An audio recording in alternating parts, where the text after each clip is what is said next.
નમસ્કાર, આપ જોઈ રહ્યા છો spark today news. Bharatiya Janata party Vadodara મહાનગર અનુસૂચિત જાતિ મોરચા દ્વારા પ્રદેશ અનુસૂચિત મોરચાની સૂચના અનુસાર આગામી કાર્યક્રમોના આયોજન સંદર્ભે બેઠકનું આયોજન કરવામાં આવ્યું.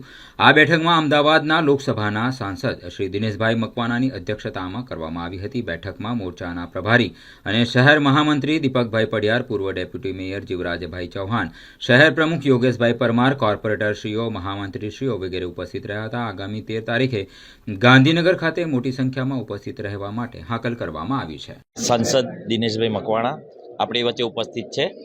તે પ્રદેશમાંથી જે અમને કાર્યક્રમ આપવામાં આવેલો છે કે ઋણ સ્વીકારનો કાર્યક્રમ છે કે જે સરકારે આપણી પોસ્ટ મેટ્રિક શિષ્યવૃત્તિ છે જે 2.5 લાખથી વધારીને 6 લાખ કરી છે, તો એને આવકારવાનો, એટલે આ સમગ્ર સમાજ, અનુસૂચિત જાતિ સમાજ આ નિર્ણયથી ખૂબ ખુશ છે.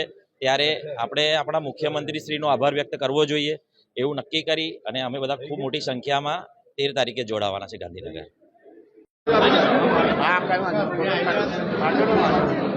સર, આજે તમે વડોદરા આવ્યા છો, ભારતીય જનતા પાર્ટીનો કાર્યક્રમ છે, શું કાર્યક્રમ લઈને આવ્યા છો?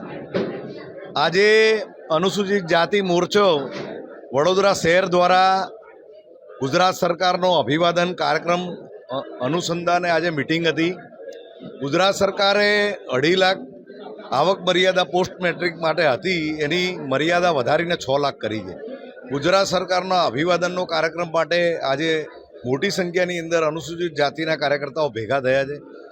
અનુસૂચિત જાતિની જન્મથી લઈને મૃત્યુ સુધીની યોજનાઓ ગુજરાત સરકારે આદરણીય નરેન્દ્રભાઈના નેતૃત્વમાં, આદરણીય ભૂપેન્દ્રભાઈના નેતૃત્વમાં યોજનાઓ ઘડી છે.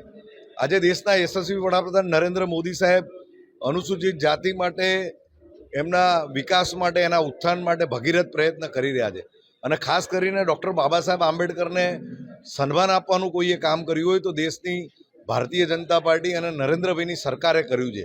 તો આ અભિવાદનનો કાર્યક્રમ 13 તારીખે સવારે 9 વાગે ગાંધીનગરની અંદર યોજાવા જઈ રહ્યો છે.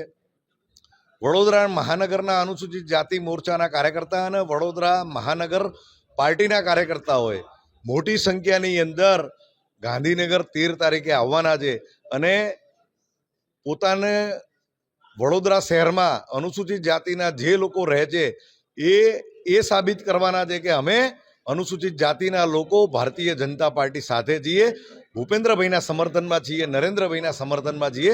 એટલા માટે મોટી સંખ્યાએ 13 તારીખે આવવાના છે.